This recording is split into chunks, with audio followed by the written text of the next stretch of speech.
Friends, welcome to our channel share market solution 24/7 में आपका स्वागत है। आज हम लोग जिस शेयर के बारे में डिस्कस कर रहे हैं वो है एक्साइड इंडस्ट्री का। और एक्साइड इंडस्ट्री के बारे में क्या क्या डिस्कस करेंगे, मैं तीन चीज़ें डिस्कस करूंगा। एक तो टिकट ऐप पे मैं उसका थोड़ा सा फंडामेंटल देखने की कोशिश करूंगा। दूसरा मैं टेक्निकल देखूंगा। उसके बाद लास्ट में मैं देखूंगा कि इसका फ्यूचर प्रोस्पेक्ट क्या है, और प्रोस्पेक्ट में ये भी देखूंगा कि आज तक न्यूज इवेंट क्या क्या हुए हैं जो डेवलप हुए हैं, वो चीज़ें सारे डिस्कस करूंगा।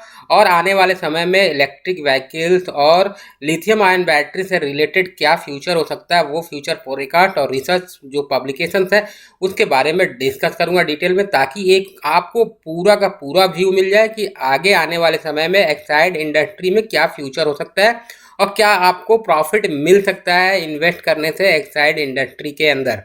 तो सबसे पहले हम लोग टिकट टैप ऐप पे ही बात कर लेते हैं। तो यहाँ पर हम लोग देख रहे हैं दोस्तों, यहाँ पर देखें इसका जो करंट वैल्यू है इंट्रिंसिक वैल्यू से ज़्यादा है और ये थोड़ा महंगा है। और रिटर्न जो है इसने अच्छा दिया है, डिविडेंड भी अच्छा खासा देता है, एंट्री पॉइंट के लिए गुड है, कोई रेड फ्लैग नहीं है। बात कर ले इसका, यहाँ एनालिस्ट की राय देख ले तो यहाँ जो एनालिस्ट सजेस्ट कर रहे हैं वो 22% आपका अपसाइड सजेस्ट कर रहे हैं, और अर्निंग ग्रोथ जो है 7.44% ये ग्रोथ दिखा रहे हैं। और बात कर ले फोरकास्ट की, तो फोरकास्ट में हम लोग देख लेते हैं कितने एनालिस्ट, 19 एनालिस्ट में से 74% जो है इसको बाई की रेटिंग दे रहे हैं। और एक्सपेक्टेड रिटर्न जो कर रहे हैं वो है 22.10% फॉर करेंट लेवल से। और 3 ईयर जो CAGR है उससे कहीं ज़्यादा है, वो -5.93% है।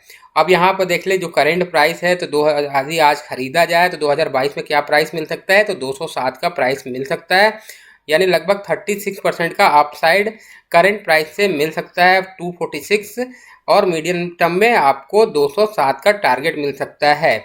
तो ये चीज़ें हैं दोस्तों। आप देख लेते हैं फाइनेंशियल्स में क्या है, तो फाइनेंशियल्स देख लेते हैं दोस्तों।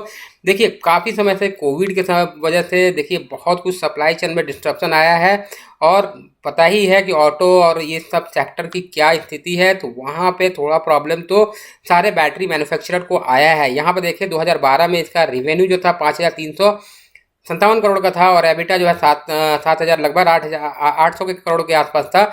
आज के डेट में वहाँ से लगभग डबल हुआ है, तो 5,000 से आज के डेट में ये ट्रिपल हो गया है रिवेन्यू, और इनका जो एबिटा है वो डबल हो गया है। EPS देखा जाए तो EPS इनका 9.53 है, जो कि पिछले क्वार्टर से अच्छा है और ग्रोथ दिखाया है। और बात कर लेते हैं इनका इनकम स्टेटमेंट, तो यहाँ पर देखिए रिवेन्यू जो ग्रो हुआ है इनका दोस्तों, वो इंडस्ट्री एवरेज से अच्छा हुआ है, 9.87 हुआ है, और अगेन 7.91। इन मार्केट शेयर इन्होंने इंक्रीज किया है, जहाँ इन्होंने 60% कर लिया है मार्केट शेयर 55 से। और यहाँ पे नेट इनकम देखा जाए तो यहाँ पे 5 ईयर में नेट इनकम जो इनका ग्रो हुआ है 3.04% से हुआ है, वर्सेस इंडस्ट्री एवरेज -1.22%। यहाँ पे भी ठीक ठाक है।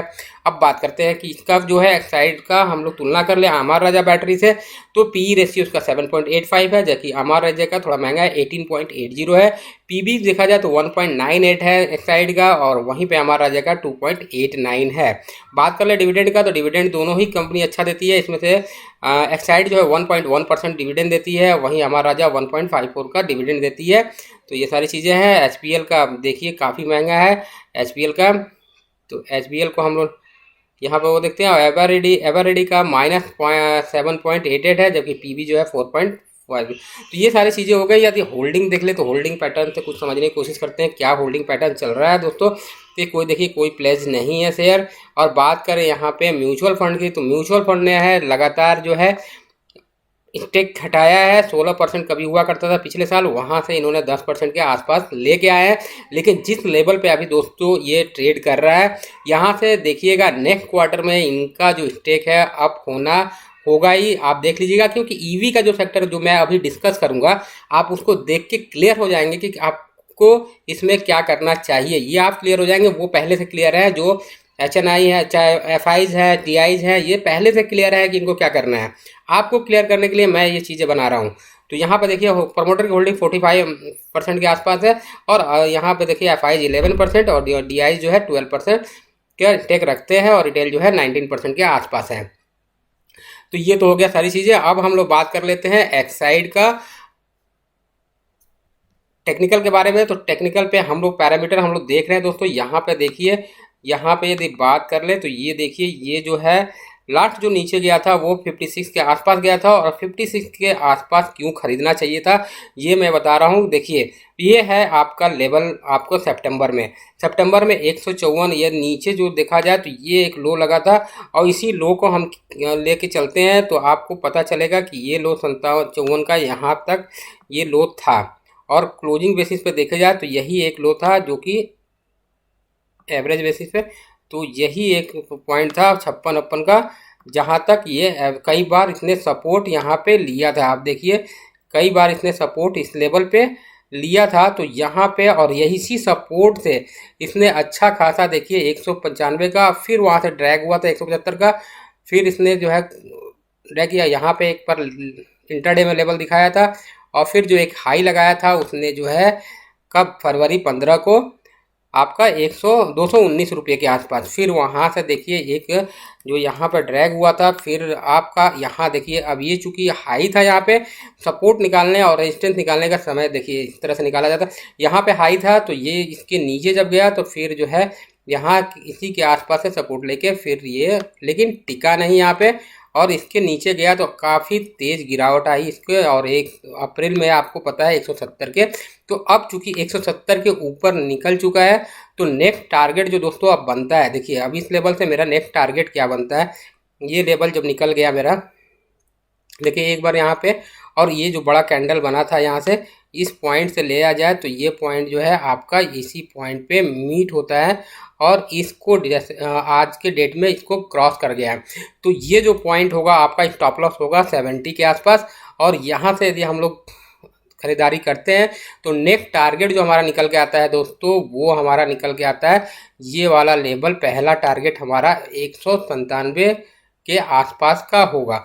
यदि ये लेवल यहाँ से टूटता है 197 और 99 का लेवल टूटता है तो हम आगे का जो मेरा होगा टारगेट वो 209 के आसपास का होगा, और 209 करता है तो फिर ऑल टाइम हाई जो है यहाँ का इस ईयर का हाई जो है 52 हाई पे 218 पे ये टिकेगा। ये तो हो गया, लेकिन लॉन्ग टर्म यदि आपको, तो ये सारी चीज़ें इसलिए बता रहा हूँ दोस्तों कि मान लीजिए कि आपने 10,000 रुपये इन्वेस्ट किए, तो आपको क्या करना है कि 10-20% जब आपको मिल जाए, सपोज कीजिए यहाँ से 80 से यदि 200 रुपये के लेवल तक जाता है ये शेयर, तो आपको लगभग जब है 15% का मुनाफा होता है, वहाँ पे आप 10% 20% अपना जितना मुनाफा होता है उतना परसेंट शेयर जो है आपको निकालना चाहिए, प्रॉफिट बुक करना चाहिए, ताकि जो है आपको पेन ना हो। कभी मार्केट में वोलेटिलिटी आता है तो इस लेवल पे आप खरीदारी उसी पैसे को फिर से दोबारा लगा सके और अपने प्राइस को नीचे ला सके। तो ये तो हो गया। अब बात कर लेते हैं असली चीज़ जो ग्रोथ की है।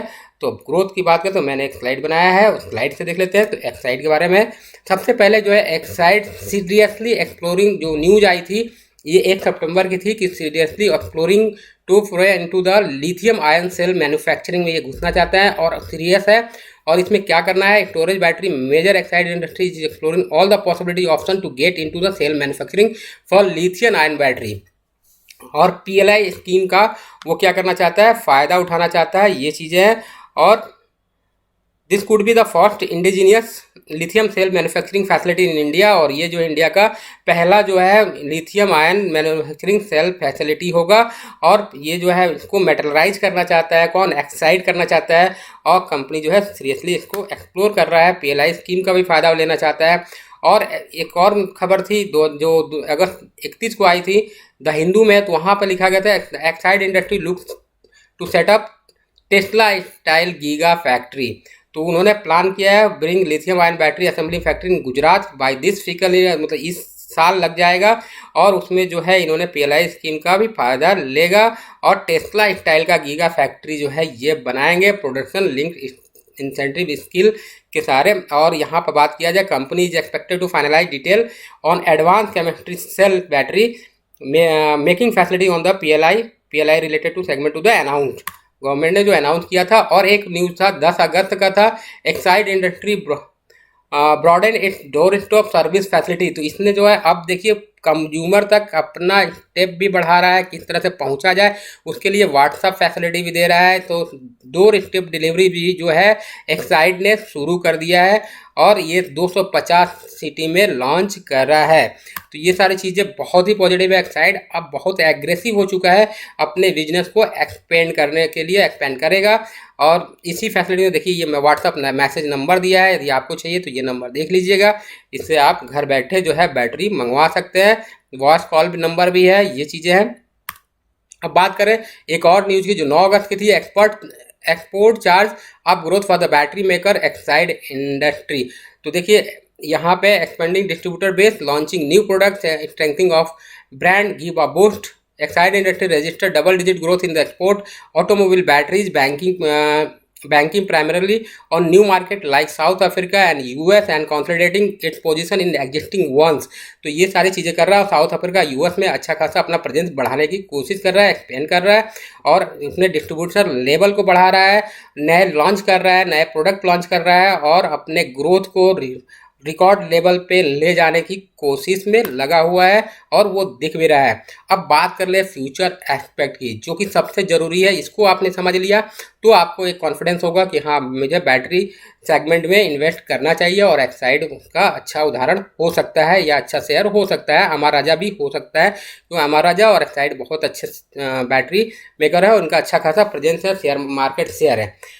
यहाँ पे बात कर ले, as per the latest report publish by the variant market research, वहाँ पे उन्होंने कहा है कि Indian lithium ion battery market is estimated to reach 5022 million by 2024। और उनका CAGR क्या होगा, कंपाउंडेड एनुअल ग्रोथ जो होगा तो दोस्तों वो 26.2% का होगा, जो कि फ्रॉम 16 टू 24।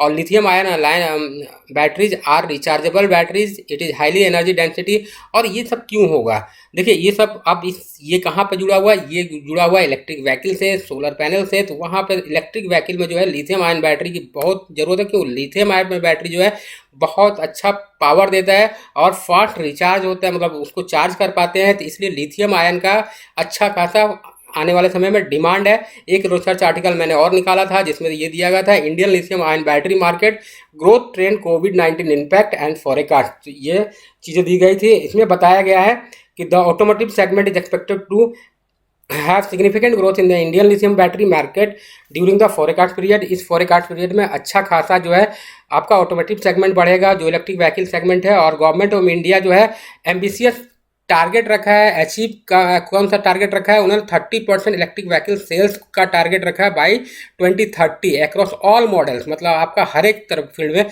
चाहे वो 2 व्हीलर्स हो, 4 व्हीलर्स हो, 3 व्हीलर्स हो, हर जगह वो, इवन आपका हैवी व्हीकल्स में भी, उसमें बसेस में, सारी जगह रखा है। Hence the process toward the mass adoption of electric vehicles in the country is expected to create significant opportunity for Indian lithium ion battery maker in the futures. India plan to boost national battery manufacturing are likely to drive the lithium ion battery market in the India। तो यही चीज़ है जो कि drive करेगा lithium ion का। और चूंकि Exide lithium ion battery का फैक्ट्री बैठाने जा रहा है, और अच्छा खासा इस फाइनेंशियल ईयर में उनका हो जाएगा, तो उनका ग्रोथ आगे आने वाले समय में दिखेगा। और यही लेवल है कि नीचे के लेवल पे जब शेयर डाउन हो तो खरीदारी करना चाहिए, ये मेरा मानना है। बाकी ये कैसा लगा वीडियो वो मुझे बताइएगा, और अच्छा लगा तो प्लीज़ कमेंट कीजिएगा, लाइक कीजिएगा, और सब्सक्राइब करना मत भूलिएगा, क्योंकि ये चीज़ें आपके लिए लाता हूँ। और नेक्स्ट मैं कुछ और लेके आऊँगा तो वो आपको टाइमली मिल जाए।